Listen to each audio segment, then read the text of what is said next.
This is Albanian Stories, a series of interviews about unique Albanian people from our diaspora and their extraordinary stories. Hello, Olsa. Hello, Georgie. Thank you for doing this. Thank you for taking your time on a Sunday to do this for the Albanian Stories podcast, and for everyone out there who will have an interest to listen on your story and other Albanian stories. It's a joy and a privilege, and it's a Sunday, but it's a great Sunday here in Houston, Texas, and I will always be available to you, to my fellow Albanians anywhere in the world. It's my joy, truly. Thanks a lot. Tell us a bit about yourself as a successful lawyer. Like, when did you were born and raised in Albania, and Yes. then when did you move? How old were you when you moved to Yeah. the US? I moved to the United States in 1998. So, I mean, obviously I was, over 21 years old. No, I'm sorry, it was 1997, actually. It was 97.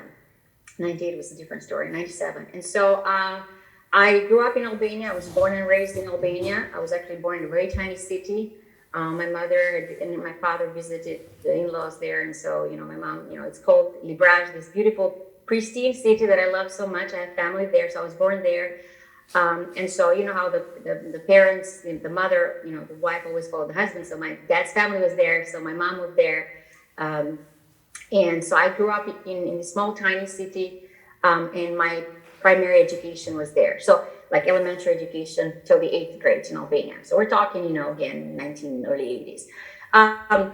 So thank you for commenting about, my job. I am an attorney, but I love being an attorney. I'm an immigration attorney. That's what I do, but it wasn't overnight. So yes, I think I've done well for myself, for my community here, but it wasn't overnight, right? I had to go through the basis, the education, which I think the core education was in Albania. I think the strongest education I received was in Albania. Now, I grew up personally during communist times, so I remember, I don't know, the youth right now probably don't remember, but I grew up during communism, and it's part of history, right? That is part, when you go back to say, I was maybe not fortunate to live it, but fortunate to know the history and to understand it. Because when I came to the United States, I met friends from all over the world. I met Chinese and I met Russians and Koreans, and I understood them more than anybody else because I know what that means, right? To come from a communist country. But my best memories come from Albania. Again, my elementary school was in Libraj. I started English there on the 4th grade. They had English, so I was chosen to do English 4th, 5th, and 6th, and 7th and 8th grades, and we had the best teachers. We had no computers. Didn't know what computers were at the time. We had no the books. Everybody should know the little books, essentials, starting the old Yes. ones. So They were passed on from like generation to generation, like the same Yes. books with. yes, the old books. But listen, whoever had it, one had it, and the 10 of us would be around and try to learn. Think about it. But despite the difficulties, and we just did 2 hours a week, right? I mean, that's how it was. But during the elementary school, but it was an incredible. When I think about our teachers, the talent we had in our teachers. Now they were very strict. I remember they were super strict. If I did anything wrong, my mom, there was no phone calls, but they would go and meet my mother wherever my mom was. And they did this for all students, right?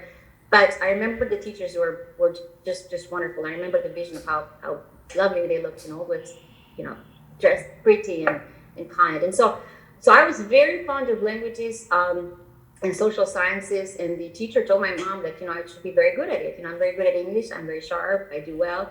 And so then after my 8th grade, I applied to attend the High School of Foreign Languages, Asim Bokshi in Tirana, Albania, which was great because my mom's family is in Tirana. So if you think about it, my father's family is from Vlora, historically, and my mother's family, they live in Tirana.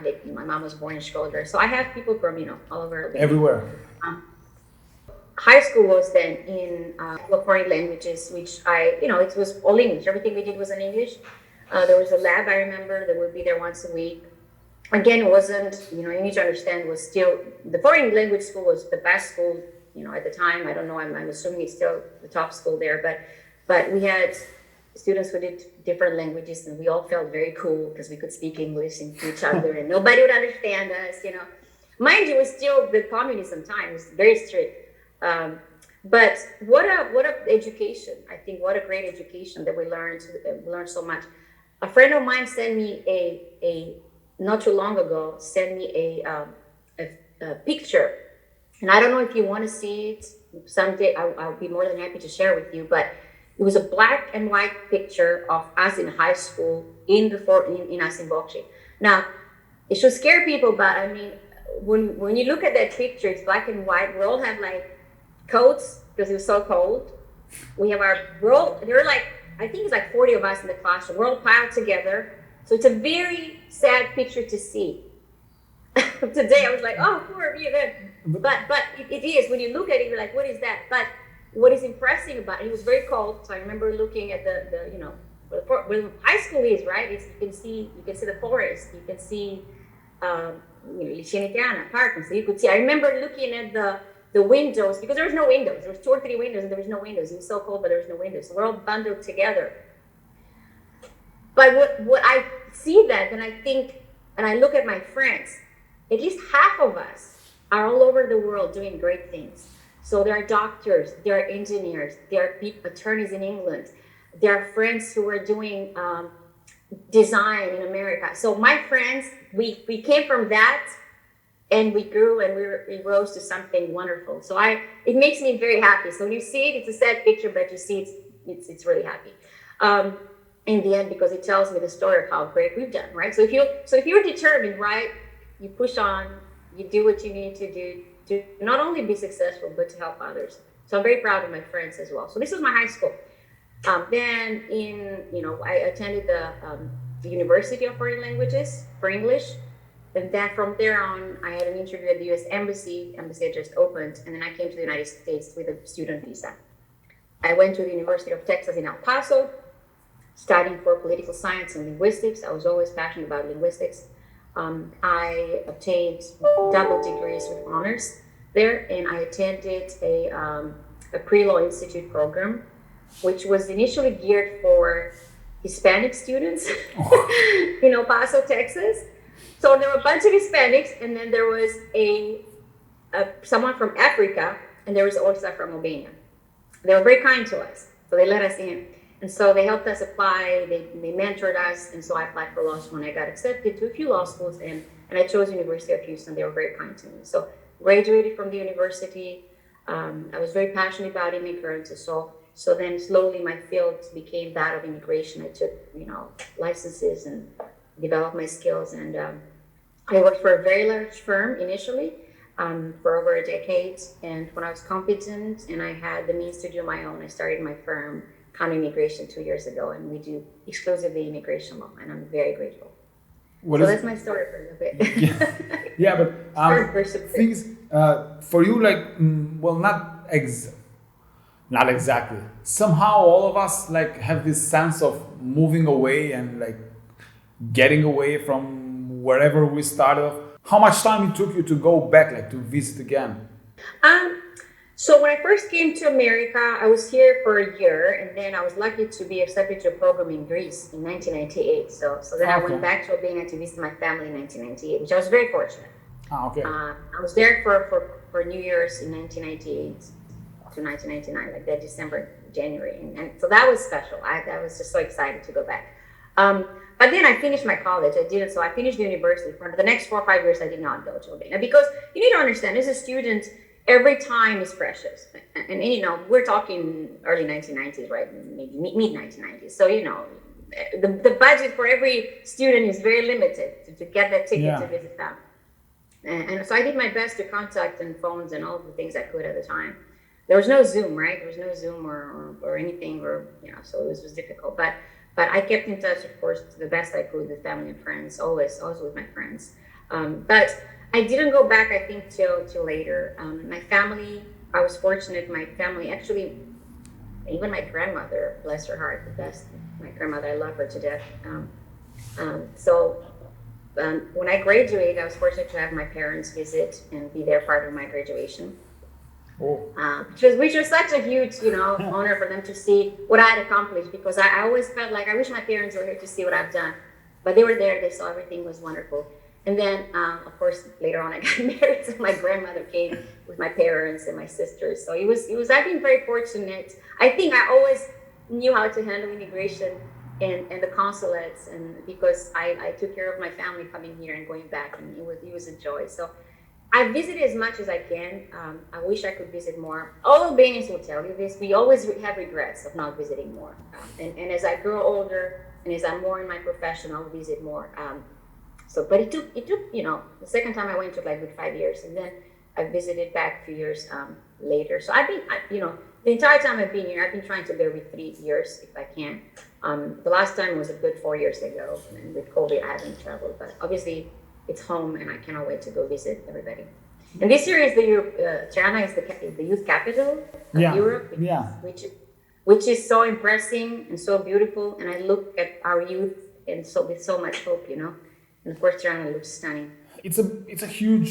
Remember how it used to be, like the gap between generations, like. Now the gap is even wider between generations, and the age groups, let's say, are smaller. For example, now there's a huge difference in people that between, even if they're like 5 years apart. Yes. It used to be like 10, 15, something like that, and now it's like a huge. There was a big like cultural and political clashes that like affected everything. So, and even the movement of people around and abroad, from Albania abroad, and from the villages to the cities, and to smaller cities to bigger cities, it was all this, like, for all these years, like, it's been like this mix of movement around, and as you can like testify yourself or like witness yourself in America, like all the people like coming in from all over the world, like people are moving from everywhere, like. But that's the beauty of it. Migration and immigration used to be, people always left because of a need, right? And a lot do today as well. But when you think about it, particularly now in the 21st century, a lot of people go for experience, and they go, they go and come back. Like they go, so immigrants, it's part of changing the world. Like when you have immigrants moving around, it's part of changing the world. And so during communism, nobody could come to Albania really, and then we couldn't leave the country, and nobody knew about us. But I think now with so many people around the world, definitely America, we have Albanians everywhere doing great here, but also in Europe, I think they're seeing our community, they're seeing our people, and a new generation is actually being born in Europe, right, because of their parents and everything. So to see them do so great, it's just a joy, because nobody could see us before, and I think they can see us now. So people will be moving, and it's part of life, I'm personally for open everything. Not necessarily open borders, but I'm for open trade, open borders, because people have the right to live wherever they choose to and share their experiences. And I think we're better if we share our experiences with the world.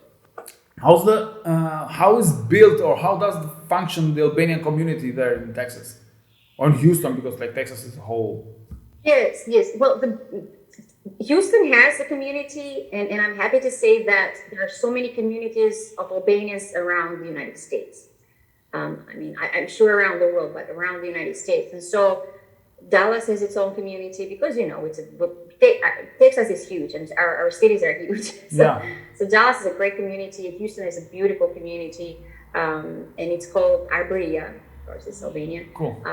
With so many Albanians. There is a school.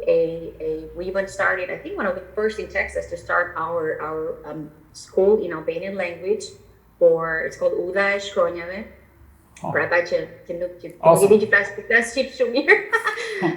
So it's for kids who want to learn Albanian, right, for the new generation. Because when you grow up in America, it's very hard, unless you speak it every day. Albanian is a rare and beautiful language, but it's not an easy language to learn.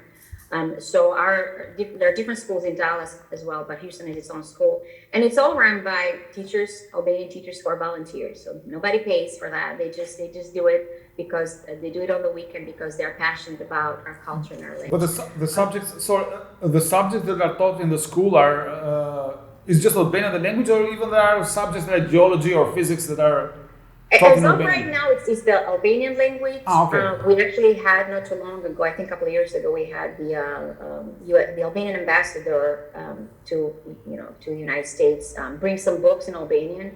It was very nice. They brought books in Albanian. So there's a lot of, so they learned the language, but They learn music through language. They learn our songs. They learn some part of history. They learn our poems, fanoli, and all that. So when we do we always celebrate Independence Day for Albania, Independence Day for Kosovo. We celebrate our New Year's and Children's Day and Women's Day and International, like Mother's Day, all of these things. So there's always a program from the kids, and they all come with their beautiful Albanian costumes. So to answer your question, it's not a school where you can do everything in Albanian, like geography and geology or physics, which I think would be ideal someday. But it's a start. Actually, but this is a great start because it's about the language, and it's about the culture and the history and our music and our poems and our art. And so it's actually wonderful. It's very wonderful. And it's run by volunteers, which is very special. Nobody gets paid to do this. They do it because we all love our language. So it's a great community, and it's we have music all the time, and we invite singers from Albania, which we love, so it's been cool. What is the most famous Albanian you might have met during the years there? Yeah. You know what? Actually, it's hard to say, but my favorite singer of all time is Irma Libova. Okay. It's my favorite of all time. It's Irma. Irma is like, Manira.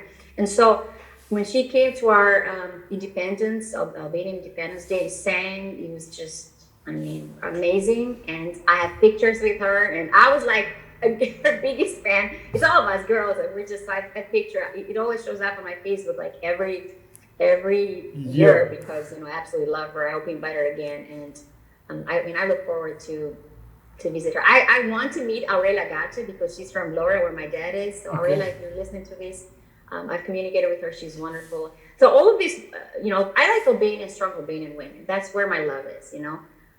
So I've been passionate about women because there's so much strength in Albanian women. Men too. I'm not. I don't want to be like men are going to say she hates me. No, absolutely. But I love Albanian women. I come from family with strong Albanian women. My grandmothers, both of them, from my mom's side and dad's side, were very strong women. My mother is a very strong woman. My sisters, both of them, doing great around the world. One is in England, one is here in El Paso, doing beautiful. Are very strong women. So my mother-in-law is a very strong woman. So I love strong, passionate women. And so if I wanted to meet one Albanian woman would be Mother Teresa. Everybody loves Mother Teresa. I think she's probably the strongest of all of us. I mention her all over, and I listen to her, like to her messages and to her books and to everything. And I have her inscriptions in my heart. But those are the Albanian people that I really like. Again, I've been here over 20 years, so it's hard. But I look forward to coming back and meeting all the strong. Yeah, you're right. Actually, if we didn't have strong women, we wouldn't be here. Like we would be like I don't know, all over the place. Thank you for applauding. Well, no, it's the same discussion we were having. Well, it's the same discussion we were having with Gazim before on the interview before. It's this idea that we are suffering from having weak men in our society. And these weak men are actually those who get to present themselves mostly as strong men. But it's just like, this typical, obsolete figure of the honorable man with nothing to do whatsoever. Are you talking about politics, or are you talking in general? Yeah, in general, And it's like, we actually need more support from women on raising these men. Right, just like from when they're little, because they keep repeating the pattern of their own fathers. They married, they just spoil them, and they just have different rules for boys and different rules for girls, which might have sense, might make sense, but it's like when it comes to choices. Boys are free to choose whatever they want to do. Girls are more no, you can't do this, you can't do that. And boys go out in the world, totally unprepared, undisciplined, and they just they end up in trouble, or they don't have the life they might have had, while girls go out in the world just to get married. Yeah, okay. I understand what you're telling me, and I understand your points. It saddens me to hear that, a little bit, because I was hoping that this new generation, we're talking about the new generation, right? I was hoping this new generation would be hopefully better. So I don't want to blame the mothers. Let's not blame the mothers. Because we have mothers and fathers in a relationship. So I want to be equal to both. But listen, in the end, right? We're all grow up in a society, and I understand when you say that women are brought up differently than men. I grew up in a society when that was it. I know that. And my parents were strict parents, and we were 3 girls, so maybe if we're boys, they would have been not as strict. I know that. In my personal life, that discipline helped me handle things. Not being spoiled helped me handle the world.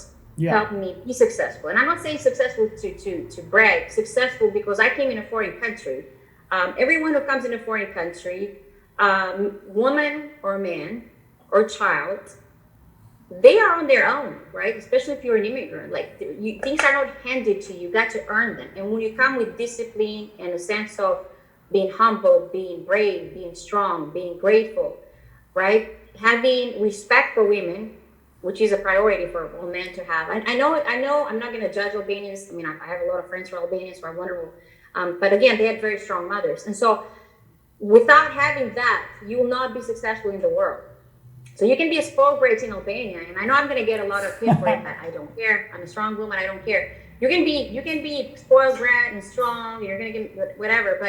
But if you want to be successful, that thing lasts so long. You're not going to be successful in the world if you do not respect women and if you repeat the sins of your father, as I say, or the mother, whoever it is. So you make a very good point. There is no excuse, particularly today. There is no excuse. Albania is growing, is becoming such European.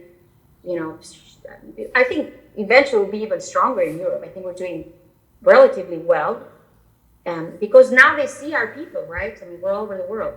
So there is no excuse for boys to behave horribly, for men to behave like boys. So they got to step it up, follow the rule, respect women. When kids are grown up here, they do not touch a woman. They're told, no, you do not touch a woman. As a girl, when you're tiny, if a woman hits you, you don't hit back. Then you say, yes, ma'am, each time. They're little kids. If you talk to little kids in Texas particularly, they say, yes, ma'am, no, ma'am. And they're little tiny. So that's how they are raised.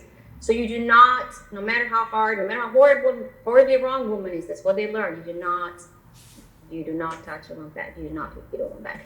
So once we start having that conversation, since little kids, I know you're laughing, you're like, it's not going to happen, but it's going to have to happen because women. The thing is, because women, listen, women are not taking it. I'm telling you, I've seen what's happening in Albania. Women are not taking it. They're snapping back. All right. Well, not. They are actually. The discussion is they're divided in those who can take action and those who can't even speak for themselves, and there are the authorities and the institutions that should have the final say in everything that are not even in the discussion.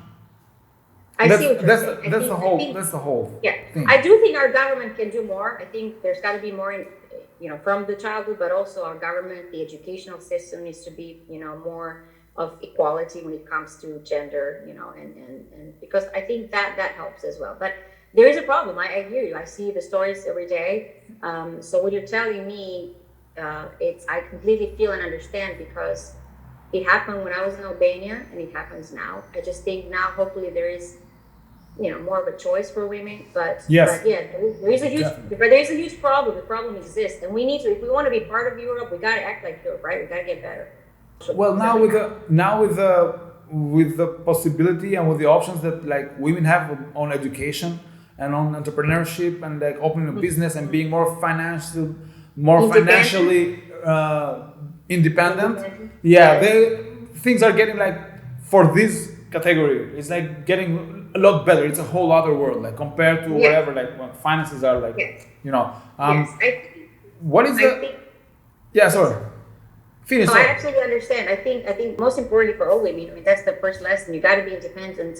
And I tell this not to women who are married, not married, anyone. You got to be able to stand on your own feet. You got to be, strong. You got to be independent. You got to be prepared. No matter how beautiful your life is, you got to be prepared for emergencies and everything. So I expect, I like when women are prepared and independent, and a lot of women like to raise children. I'm all for that. A lot of women stay home. I'm all for that. But I'm all for educated, powerful women who just stand on their own.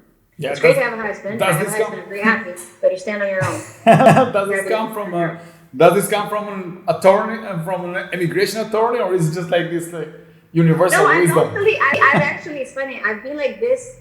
You know, if you talk to friends of mine, I've been like this since in Albania. Like, you know, I've never thought that, you know, marrying would change. You know, would make me better. You know, I wanted someone to be equal with me, but and someone to share my life with. But I wanted an equal. And that would have been great, but and that is great, you know. I thought at the time, but a partner, not you know, just someone of with equal ideas and to make both our lives better. But I always wanted to work on myself because that was my priority. So when I even going through my schools in Albania, being married, you know, which was the norm at the time, it was never my biggest concern. School and education was always my biggest concern. And you know what? My parents made it very clear to me. My mom and my dad. I'm very grateful because to them, that's what they stressed for me as a little child, the independence and trying, you know, doing great in school. And that's what I tell everybody today when I give presentations in any language, by the way, whether it's in Albanian, English, or in Spanish, that, you know, I want women and men too to be independent, to be educated, to make their own choices. There's nothing more beautiful than making your own choices. I mean, we left our country, right, for me a long time ago, for better choices, for freedom, and you're free when you're willing and able to make your own choices and not depend on a man. So this is me being Albanian, core, hardcore to you. And maybe an attorney a little bit because I've seen things here, but we have this sense of we are sharpened in a way that, like, I don't think other ethnicities or other nations, other countries have, like, I don't know what is it in here. We are like we are sharpened to a point that I don't know. How did that help you in your career? Because like immigration, like, is like tough. Yes, you're right. You know, I honestly feel very grateful to have been born in Albania, and I have a lot of pride being Albanian. My husband always tells me, and he laughs, he's like, yes, your favorite, you know, color is black and red. Your car is black and red. You know, I have to have my flag. You don't see it here, but I have flags and stuff somewhere. And so, you know, it's who I am. It's in my core, and it's given me, I think, the strength. And again, I come from a very strong family of women, so it's given me the strength to carry on. And you say you're sharp. You're right. We are sharp. But we're sharp because I think if we think about Albania and history, I think our people are very sharp people historically, right? Yeah. I mean, so it's not unknown that we come from a generation of, you know, beautiful, strong people, writers and women and all that. I mean, Mother Teresa, you tell people Mother Teresa, that's it, shut up, everybody. You know, I come from the country of Mother Teresa. That's all you got to say. Mother Teresa wasn't 6'3" or 185 centimeters. She wasn't, you know, dressed in like diamonds. She was a tiny little person bundled with love and strength. And so it tells you, and she came from Albania. That's where she came from, you know, that's where her parents and everything. So I think we have it in us. We have the strength, the courage, the sharpness, strong mind, and beauty. I mean, you know, Albanians are beautiful people, inside and out, I think, in my personal opinion. And so I don't take that for granted. So I'm going to tell you something. When I came to America, I felt very great about myself. I felt very great about my school. You know, I felt very great about the English language that I had. So I only wanted to move forward and do better and better. It's not easy. There are challenges, but I kind of felt, and people are so kind. So I'm going to do something. When people see you try hard in this country, they are very good to you. Okay, doesn't mean there are no challenges, but they're very good to you. And so I think that when you're also kind, like I said, coming from a culture where I was taught to respect people. I was taught to respect the elders, right? And so I was kind to my professors, and I learned so much, and I was kind to my friends, and that kindness, and of course sharpness, because I did my job. I studied very much every day.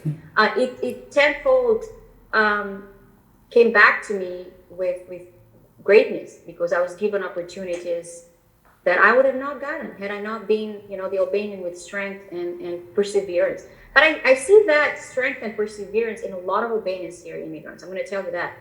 And I have a list of great friends here who are doing wonderful things: doctors, lawyers like me, you know, teachers, engineers, and Houston has a great academic community, great professional community.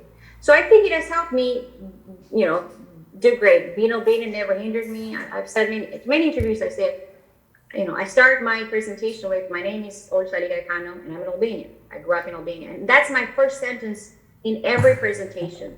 I want everybody to know. And that is special. That is very special. Being Albanian is very special to me. And being, again, an immigrant led me to be an immigration attorney. It's very difficult. I handle people's problems every day.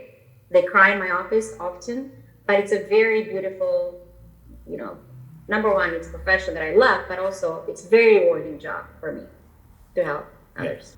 Would you change something of you, if you had the powers to change something of you, of our culture, maybe that it's not, which is not, Right. which is not good, which is like a fault or like something, I don't know, like. Yes, I would. I would absolutely. The next president of Albania should be an Albanian woman president, period. I would change that. I want an Albanian president today. I was thinking more something like something in your character or something in the Albanian character. In my character, what I would change? Yeah. What I would change? You know what? Yes and no. So maybe I have something that I know it's a flaw in my character. Yeah. Right. Okay. So I'm going to be polite how I put it so that you understand. Patience. I don't have patience. That's an Albanian thing because I see it with my Albanian people. We don't have patience. Do you understand me? No, yeah. Okay.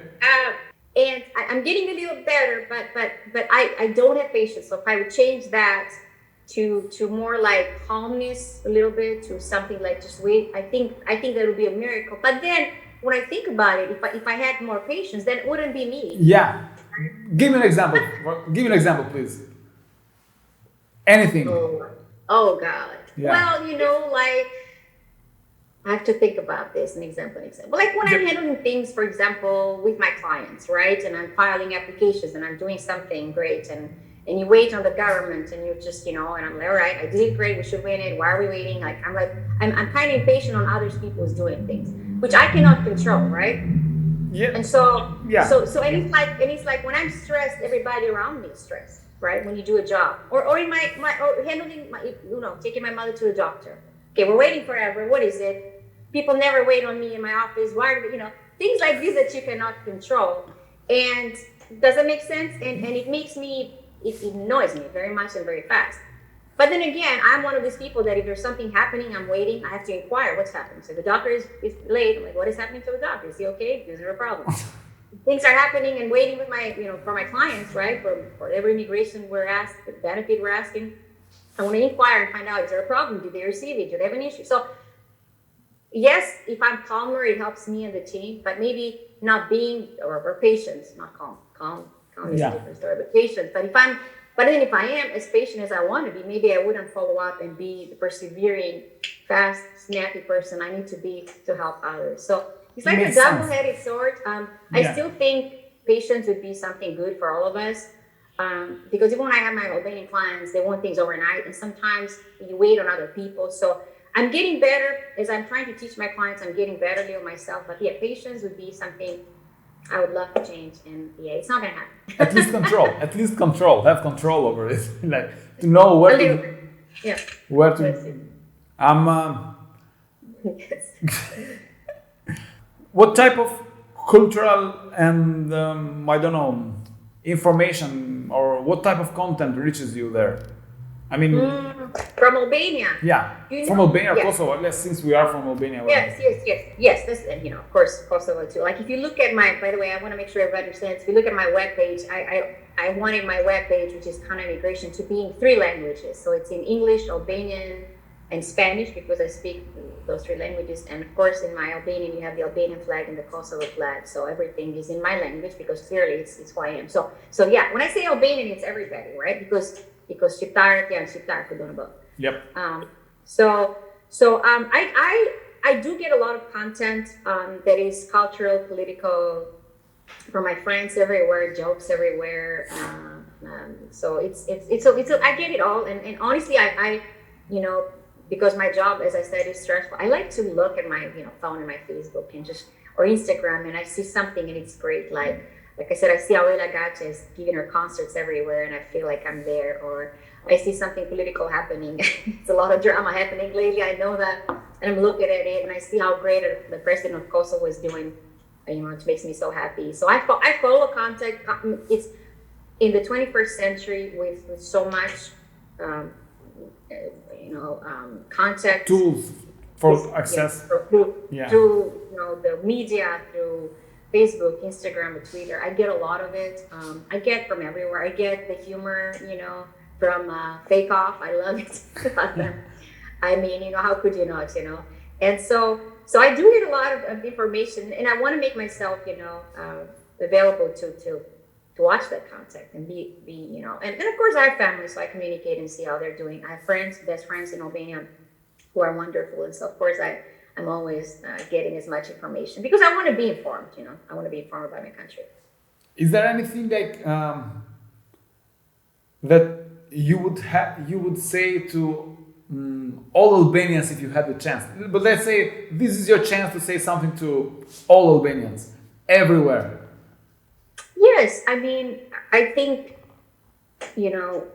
what I know about my people is there's a lot of pride in each and every one of us. And so I'm grateful for that. And I know Albanians love, wherever they are all over the world, they love their country. So I want the Albanians in Albania and Kosovo to know that people who leave, number one, they don't leave because they don't love our country. That's not the case. We just want to make it better. And immigrants never leave, right? We always come back. We always do something. So that's one thing. But I think if I have to say one thing for maybe the youth, I want to say that, I came to this country in 1997 with very little, with just my education and my strength that I had, my pride and my dedication. And, if you commit yourself to anything you want to be, you can do that. And this is not a cliche. You can be whatever you want to be, everybody. No, I know. That's not it. But I came from Albania. I didn't come from richness. I came with a dream. I still think I was fortunate as well. But, but I applied myself. I learned English and all those great things in Albania. But, I could do it. I was the girl that came from a tiny city with income like everybody else. My parents were not wealthy. So I was able to do something that I think was positive, that it helps now a lot of people, not just Albanians, but people from all over the world come immigrate to this country and make a better life for the family. So I think anything is possible if you try. Just be like patient, which we don't have, we Albanians don't have, but also and try harder. But also for maybe something else that I tell, because I don't want to create things. I like to borrow from the greatest mind of all Albanians, which I think is Mother Teresa. Which she says, not all of us can do great things, but we can all do great things can do small things with great love, right? So every day, if you do something small to help somebody, that's what she means. She didn't mean like just go outside and save the world. But it starts with your family. So do something small every day.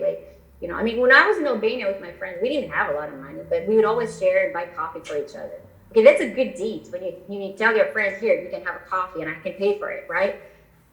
Little things like this, they don't have to be great, but they make a huge difference. And I remember those things as a student in Albania. We'd all gather our little money and we're like, okay, 2 of us have, 2 don't, but can we pull together and get coffee today? And that was a big deal. You remember the days? I don't know about you, but those were the good old days when having money for coffee was great. You started with pride and you ended up with coffee. You could have just said like, Albanians, be patient. That was all about, and that could have been it, right? Yeah. So I have a quick round of questions for you. Oh God, yes. Please, please focus. And we have this like lightning round that we try to come up with a percentage of how much Albanian are you. Oh God! And everybody. Don't embarrass me. I'm 100% Albanian. Yeah, it's like everything else is like. This can be totally like manipulated and everything the results after. So don't worry, we can take out anything you want, and it's like and not limited to etc. Okay. All right. How many people were attending your wedding? I had about 500 people. Which is stronger, Rakia or God? Rakia. What are your thoughts about Bamia? Don't like them. I hated them back as a little girl. Don't like them. I don't like them here. I never liked them in Albania. They're just not good. I never knew how to cook them. They're bad. Have you ever brought food or covers or stuff like that from Albania to the US? Yes. For my wedding, my parents brought lokume from Albania, made to me. I don't know how they brought them from the Customs and Border Protection. It was horrible, but it was the best thing. It was in every table, beautifully done. Yes. Baklava or kadayif? Baklava. Yeah, it's cool. It's awesome. You didn't take even too much time for you to answer rakia. I am Albanian. You know what? I used to, I brought rakia. I always bring rakia, but that's not a thing because I use it for like if there's a problem, health problem, we use it. So I always rakia, always. Yeah. Thank you, Olsa, for doing this. It was awesome listening to your story and to the whole thing and to your inspiring words towards all of us. And thank you for reminding us because we always forget that we have this pride in us, but we just have the pride and we forget how great we are as people. Yes. Yeah, thank you for making that. Yeah, we take it for granted. It's like we're great and we just go around as great people. We never act, but sometimes we don't go within us and see. We gotta tap into our greatness, not as a show off, but as a strength to serve others, because that's what Mother Teresa did, and that's what the good leaders do. So tapping into our greatness, that was awesome. Thank you, Olsa. Well, it has been a joy. I wish all Albanians all over the world, my brothers and sisters and mothers and everyone, God bless everyone because we love, and I have a lot of love for everybody. So God bless Albania and Kosovo and all Albanians and Kosovars wherever they are in the world. Thank you.